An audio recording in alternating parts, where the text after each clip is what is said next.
And he says, there's been a great victory won here. God has provided for us abundantly and richly, and it's all ours. And there are people in that city that are dying. Cannibalism has set in the city. Remember, it says, twilight. I'm neither a prophet nor the child of a prophet. But I do have to tell you, my observation of history says that we are in the twilight.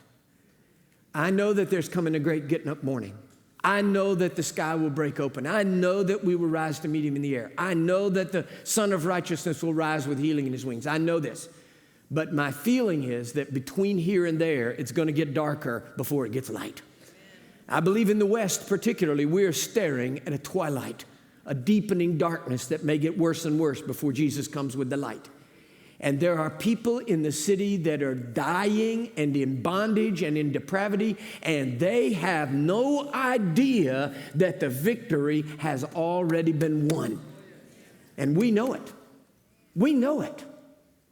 Now, why won't we just say the victory has been won? Why won't we just tell people about the wonderful overcoming abundance, the blessing of God? Why won't we just say it? Well, I think there are a variety of reasons. One is sometimes we're afraid of being rejected. I'm afraid that if I say to someone, friend, wouldn't you like the Lord to come in your life? I'm afraid they'll reject me. Now listen to me on this. They're not really rejecting you.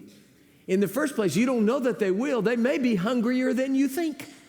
But even if they say, no, I don't want to hear about that, get away from me, they're not rejecting you. They're only rejecting the message that you bring. Sometimes you have to have a sense of humor about it. You know, funny things will happen when you talk to people about the Lord. And if you can learn to laugh, it takes the sting out of it. I was on an airplane a few months ago. Guy next to me, you know how people on an airplane, they start talking to you. He said, hey, what do you do for a living? I said, well, I'm a minister, but right now I'm serving. At that time I was. I said, right now I'm serving as the president of a Christian university, but I'm a minister. And he just, well, he said, I'm an atheist. I just want you to know I'm an atheist. I said, wow, do they pay you for that? No, I didn't know that was a job, you know. He said, what do you do for a living? I said, I'm a university president. He said, I'm an atheist. I thought, wow, where do you get that job? And he said, well, no, it's not a job. He said, I just want you to know. He said, I didn't want to get this conversation started wrong. You need to know I'm an atheist. I said, okay. I said, look, I didn't bring this up. You did.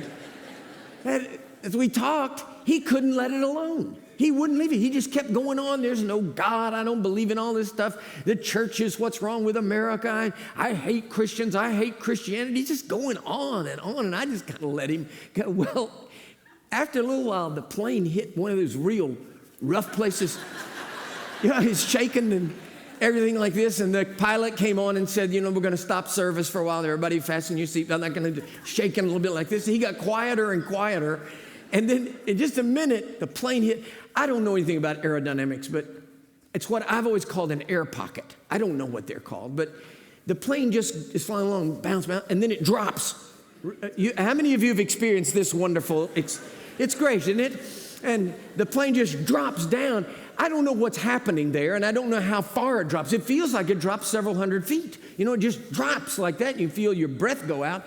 And then it comes to the bottom of that air pocket. It hasn't hit anything but air, but it feels like you've hit the ground. It's just boom like that. So the plane was bouncing.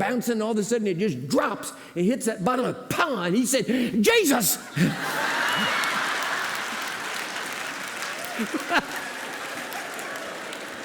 Well, you know, I couldn't help it. I just started laughing. And he looked over at me for a minute. I went like this, and then he realized. And you know, I got to hand it to him. He laughed. He started laughing. He said, "Okay." You know, an atheist with a sense of humor, that's an amazing thing right there. Sometimes you just got to lighten up when you talk to people about the Lord. The second thing is this. Listen to me. You don't always get the honor and the privilege of closing the deal.